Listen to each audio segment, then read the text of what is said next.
সকলোৰে ভালনে? চিঞৰটো কম হৈছে, অলপ ডাঙৰকৈ লাগিব। আমাৰ যোৰহাট ইমান সেমেকা নহয়। প্ৰথমে সকলোকে ৰঙালী বিহুৰ ওলগ যাছিলোঁ আৰু মোৰ সোণাৰী গাঁৱৰ প্ৰত্যেকজন সদস্য যিকেইজন আমাৰ বিহু মঞ্চৰ লগত জড়িত হৈ আছে, বিহুখনৰ লগত জড়িত হৈছে, তেওঁলোকক ধন্যবাদ জ্ঞাপন কৰিছোঁ। আচলতে 25টা বছৰ হৈছে বুলি আজি জানিব পাৰিছোঁ আৰু ইমান এটা শুভ দিনত আপোনালোকৰ মাজত মাতি অনাৰ বাবে আমাৰ টীমৰ সকলো সদস্যৰ ফালৰ পৰা আপোনালোকক ধন্যবাদ জনাইছোঁ। আৰু কি ক'ব লাগিব, বিহু গাব লাগিব নাই? ইমান সেমেকা হ'লে কেনেকৈ হ'ব? অলপ ডাঙৰকৈ লাগিব চিঞৰটো। বিহু গাম, এটা এটাকৈ গাই থাকিম। তাৰ আগতে মোৰ শ্ৰদ্ধাৰ এজন শিল্পী, প্ৰিয় শিল্পী জয়ন্ত হাজৰিকাদেৱৰ এটা গীত গাব লৈছোঁ। তাৰপিছত বিহু গাই থাকিম আৰু পিছত চবেই নাচিব লাগিব খালি।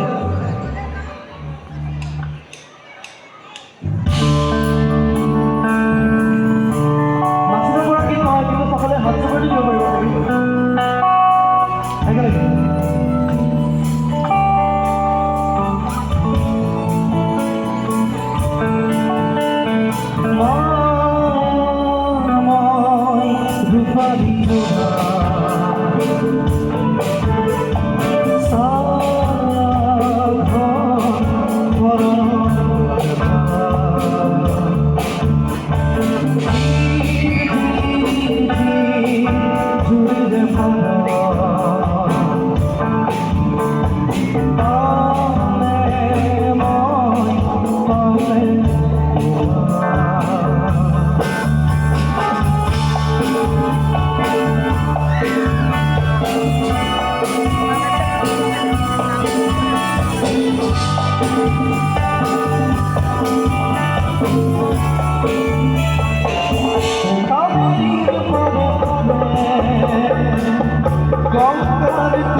Song